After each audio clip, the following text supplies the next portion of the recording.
네, 오늘은 우리 2021년의 마지막 주일입니다. 전 세계를 뒤엎은 코로나 바이러스는 변이에 변이를 거듭하면서 우리의 일상을 여전히 이렇게 불안하게 만들었습니다. 불안한 세상에서 살게 되면서 불안한 심리를 반영하듯 우리 미국 내 살인 사건의 비율이 한 30% 정도 더 증가했다고 합니다. 코로나 바이러스보다 더 무서운 코로나 블루, 우울한 기운이 우리의 몸과 마음을 무기력하게 만들기도 하고 또한 아주 광기 어리게 만들기도 하는 것 같습니다.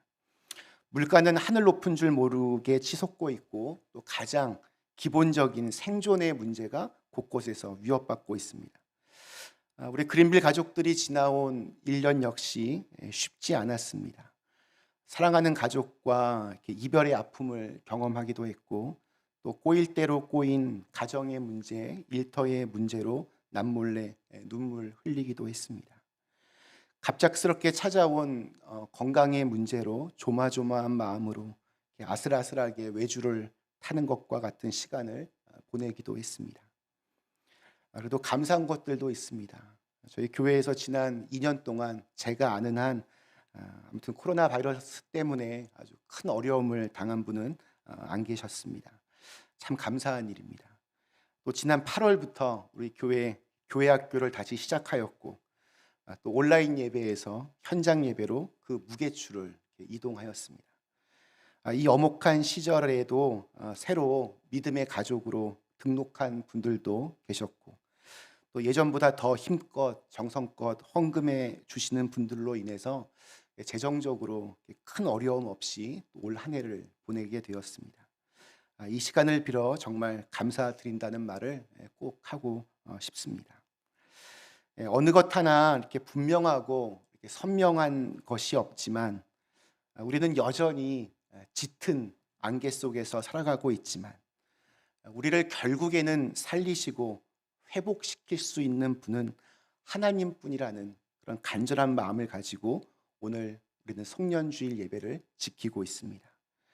우리 사랑하는 그린빌 가족들에게 우리를 여기까지 지키시고 보호하시고 또 인도해 주신 하나님께서 지난 날의 아픔과 상처들은 싸매 주시고 새로운 소망과 희망의 길을 활짝 열어 주실 수 있기를 간절히 축원합니다. 우리 창세기부터 요한계시록까지 말씀 대장정, 오늘은 하박국 말씀입니다. 지난 4월부터 창세기 말씀을 시작으로 매주마다 성경에 있는 말씀들을 차례대로 지금 살펴보고 있습니다. 설교를 준비하고 전하는 사람으로서 매주마다 또 되게 특별한 아주 독특한 은혜들이 있었던 것 같습니다. 특별히 대림절 4주 동안 우리가 함께했던 오바댜, 요나, 미가, 나훔, 나훔의 말씀.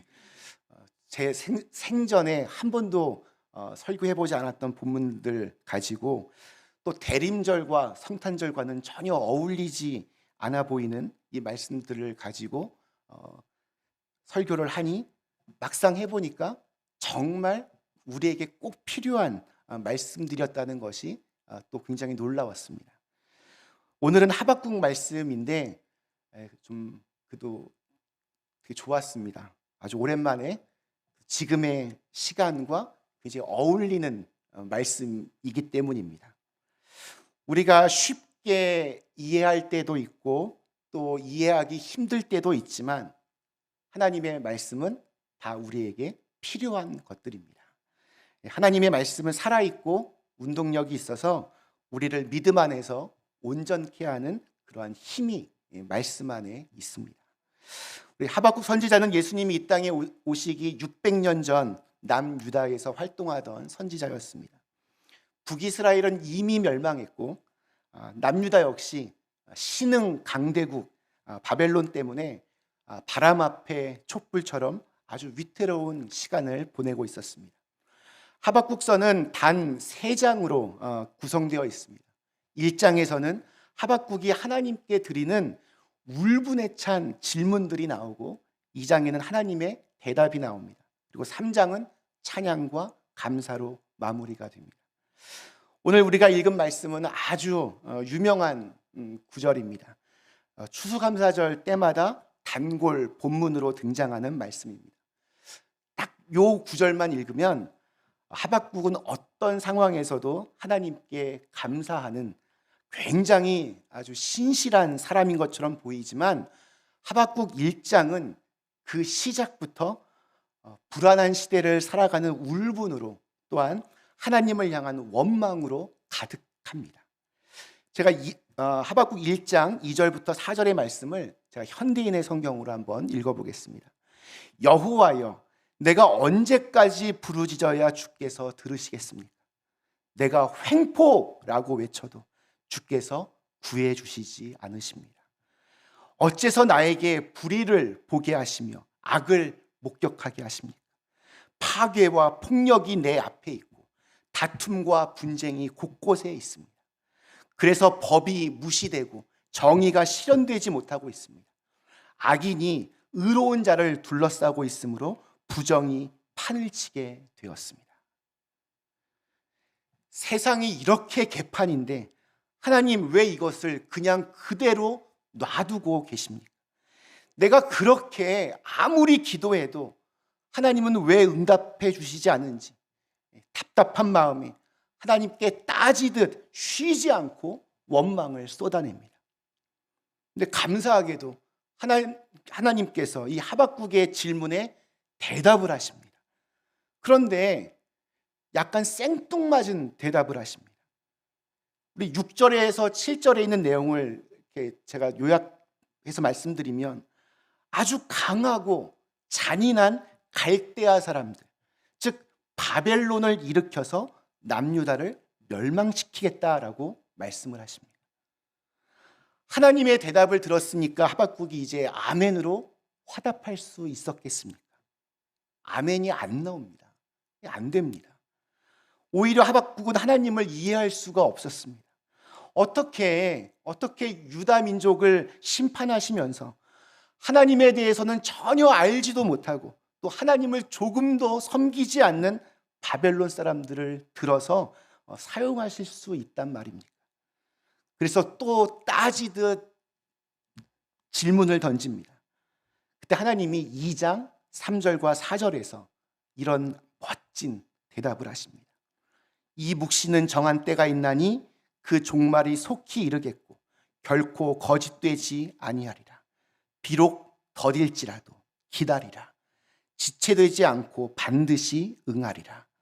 보라, 그의 마음은 교만하며 그 속에서 정직하지 못하나 의인은 그의 믿음으로 말미암아 살리라. 제가 아내에게 자주 지적받고 혼나는 패턴이 있습니다. 저희 부부는 부부싸움을 할까요, 안 할까요? 제가 목사인데요. 네, 부부싸움 합니다. 살벌하게 합니다. 사소한 문제로 시작해서 몇 번 날선 말들이 오고 가다가 아내가 꼭 이런 말을 합니다. 당신은 나를 사랑해? 그럼 저는 자신 있게 말합니다. 그럼 사랑하지. 아직도 그걸 몰라? 그럼 그 다음 말이 곧이어서 이어집니다. 말을 안 하는데, 표현을 안 하는데 그걸 어떻게 알아? 누가 잘못한 걸까요? 네, 제가 잘못한 겁니다. 사랑하는 감정과 마음을 가슴에 품고만 있으면 그 사랑은 반쪽짜리입니다. 저도 알긴 잘 아는데, 머리로는 잘 아는데 그게 잘 안 돼서 맨날 그렇게 혼이 납니다. 반대의 경우도 있습니다. 저희 집 막내는 사랑한다는 말을 아주 잘합니다. 상습적으로 합니다. 막힘이 없습니다. 자기는 우리 패밀리를 가장 사랑하고 아빠를 사랑한다고 말합니다.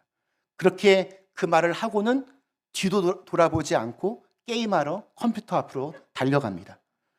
그럼 저는 아내에게 말합니다. 제가 사랑한다고 하는데 영혼이 없는 것 같아.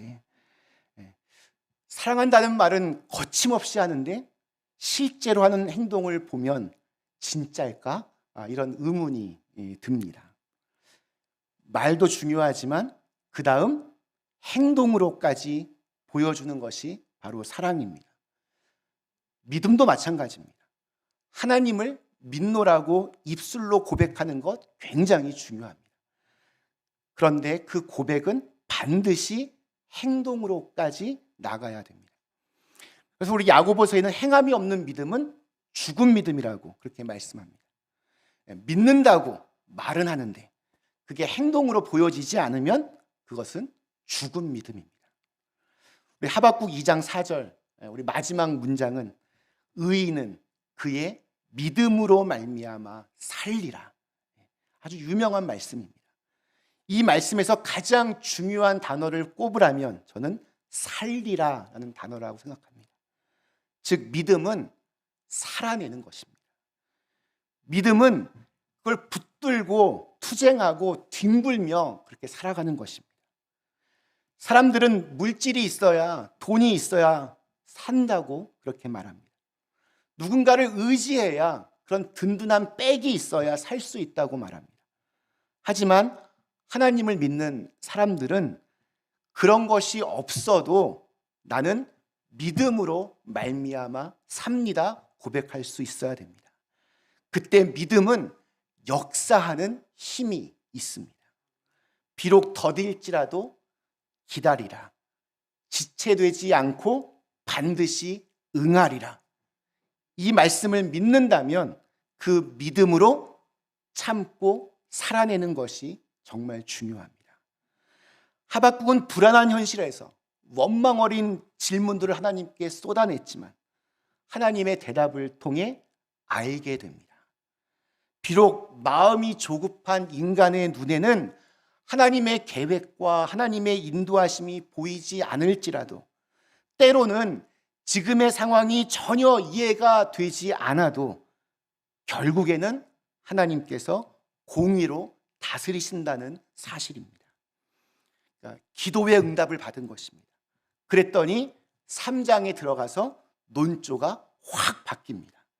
감사와 기쁨의 찬양이 터져 나옵니다. 3장 1절과 2절 말씀이 이렇게 시작합니다. 시기 온옷에 맞춘 선지자 하박국의 기도라. 여호와여, 내가 주께 대한 소문을 듣고 놀랐나이다. 여호와여, 주는 주의 일을 이 수년 내에 부응하게 하옵소서. 이 수년 내에 나타내시옵소서. 진노 중에라도 긍휼을 잊지 마옵소서.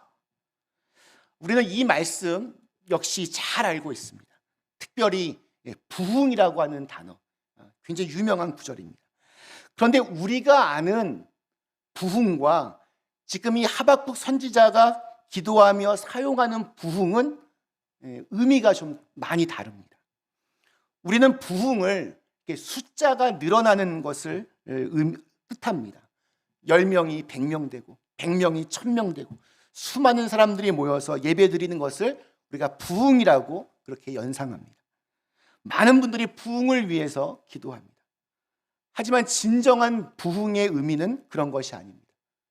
진정한 부흥은 하나님의 뜻이 이루어지는 것입니다.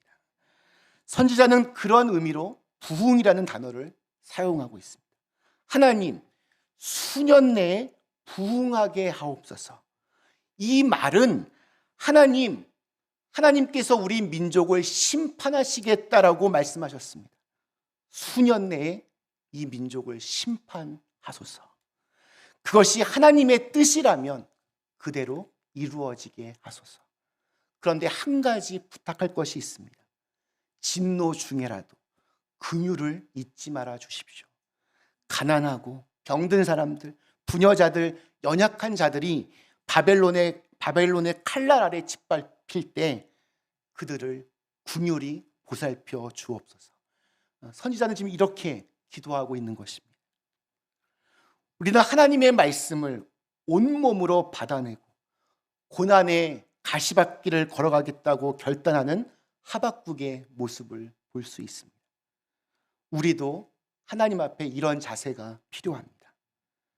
숫자만 더 늘게 해달라고 간구하는 것이 아니라 비록 망하는 한이 있더라도 하나님의 뜻대로 살기를 결단하는 과감함과 배포가 있어야 됩니다. 입으로는 하나님 살아계시고 나는 하나님을 믿는다고 계속 말하지만 행동으로 그것이 나타나지 않는다면 그 믿음은 가짜 믿음, 죽은 믿음입니다. 그러므로 믿음을 우리의 삶 속에서 적용시키는 것 정말 중요합니다. 하박국 선지자는 거기서 한 걸음 더 나아갑니다. 우리 16절 말씀, 내가 들었으므로 내 창자가 흔들렸고 그 목소리로 말미암아 내 입술이 떨렸도다. 무리가 우리를 치러 올라오는 환난 날을 내가 기다림으로 썩이는 것이 내 뼈에 들어왔으며 내 몸은 내 처소에서 떨리는도다. 무리가 우리를 치러 올라오는 환난 날을 기다리고 있다라고 합니다. 바벨론이 칼과 횃불을 들고 예루살렘 성을 치러 오는 날을 내가 기다린다라고 표현하고 있지만 얼마나 그것이 무섭고 두려운지 내 창자가 흔들리고 입술이 떨리고 내 뼈가 썩는 것 같다라고 그렇게 표현을 합니다. 하박국은 알았습니다. 바벨론의 칼날에 유다 민족이 망해야, 바닥을 쳐야 잃어버렸던 믿음을 다시 회복하게 되고 그것이 하나님의 뜻이라는 것을 깨닫게 되었습니다. 큰 고난을 감내하면서까지 이 나라가 심판당한 후에 회복되는 것을 기대하고 소망하고 있습니다. 요즘 저희 매일 한 말씀, 느헤미야 말씀 읽으면서 우리는 하박국 선지자의 그 소망이 어떻게 먼 훗날 이루어졌는지를 확인하고 있습니다. 현실의 불안과 두려움을 믿음으로 이겨낸 하박국은 오늘 우리가 읽었던 17절과 18절에서 이런 유명한 고백을 합니다. 비록 무화과 나무가 무성하지 못하며 포도나무에 열매가 없으며 감람나무에 소출이 없으며 밭에 먹을 것이 없으며 우리의 양이 없으며 외양간에 소가 없을지라도 나는 여호와로 말미암아 즐거워하며 나의 구원의 하나님으로 말미암아 기뻐하리로다. 모든 게 다 없습니다. 부정어가 지금 무려 6번이나 반복이 됩니다. 못하며 없으며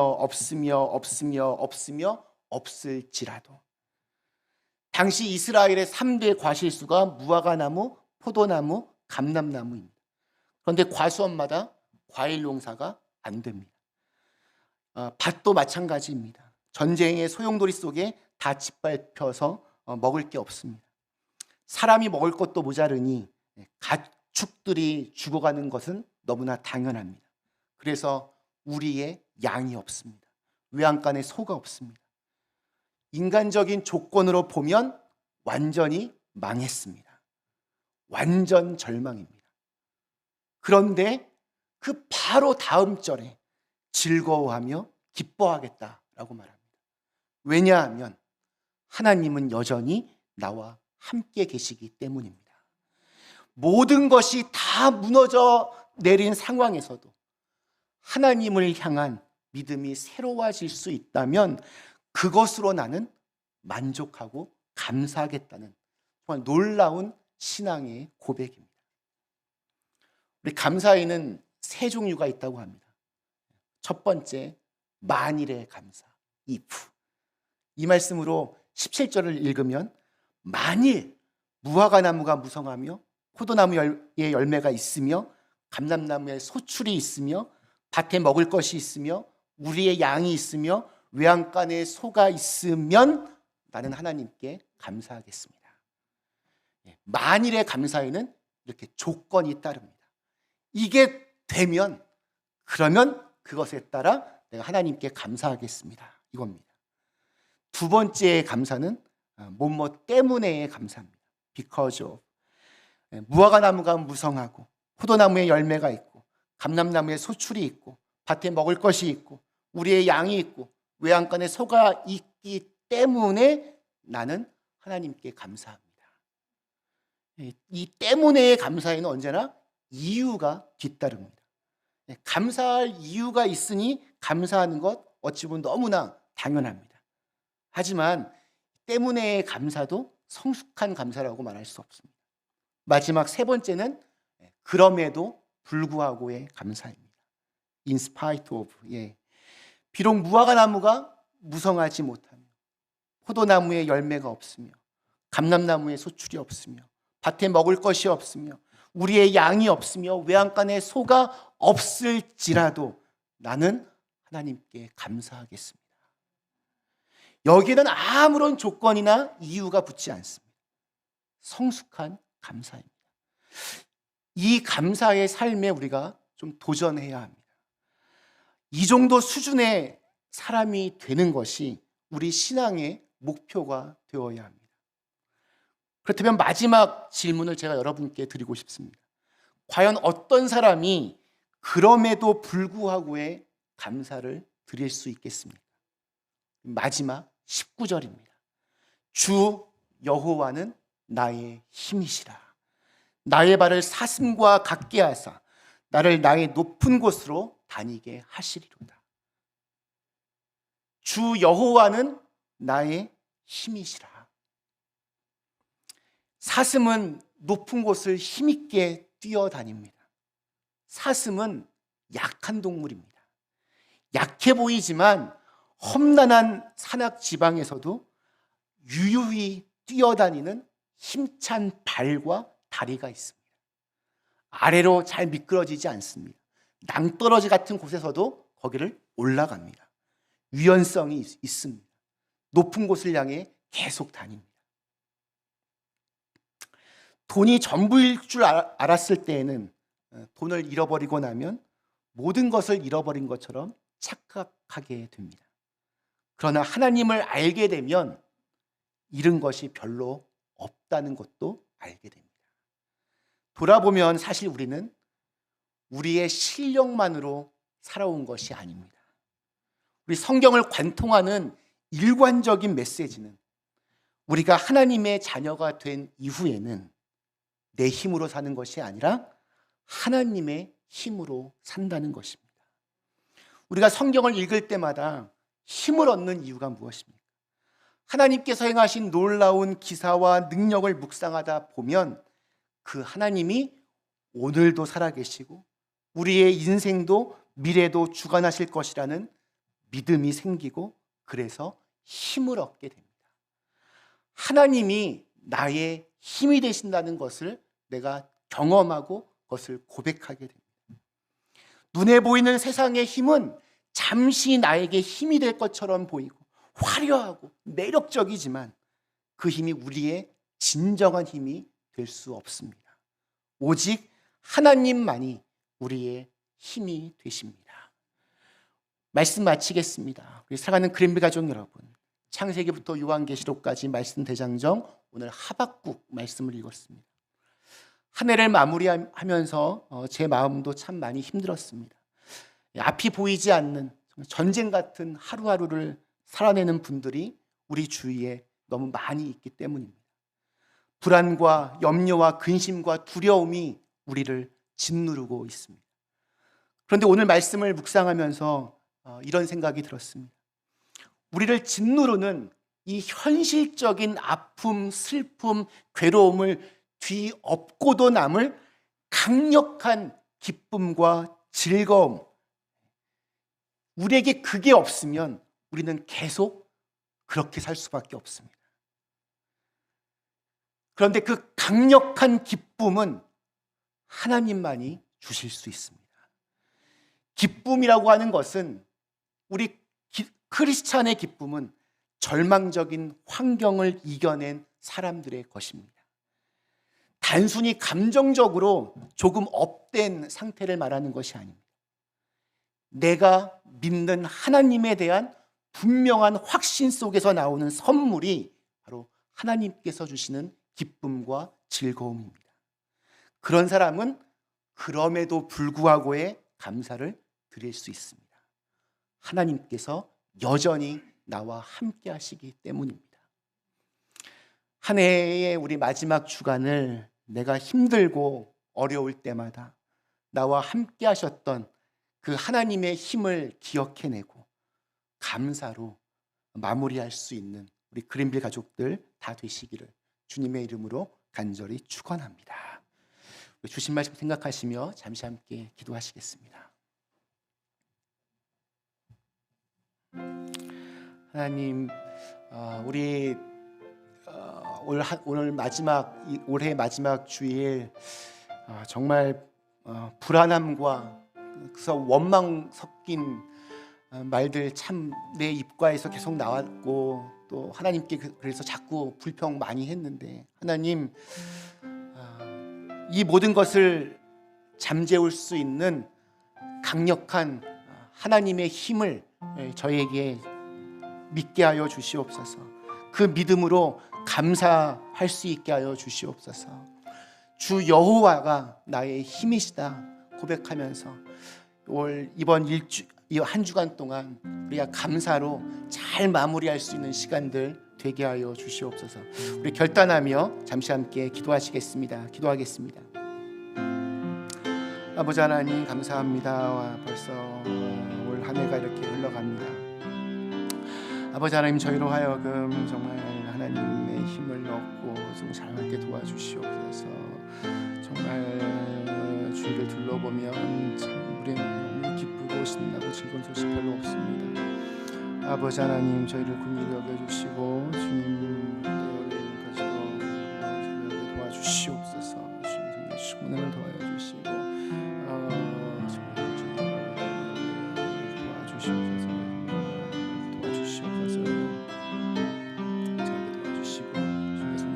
도와여 주시옵소서. 감사합니다. 주님 도와주옵소서.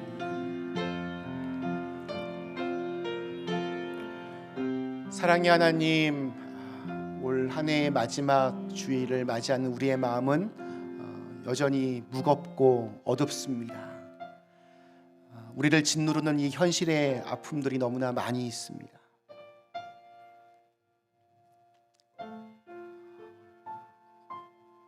그러나 하나님께서 우리의 힘이 되어 주심을 믿습니다.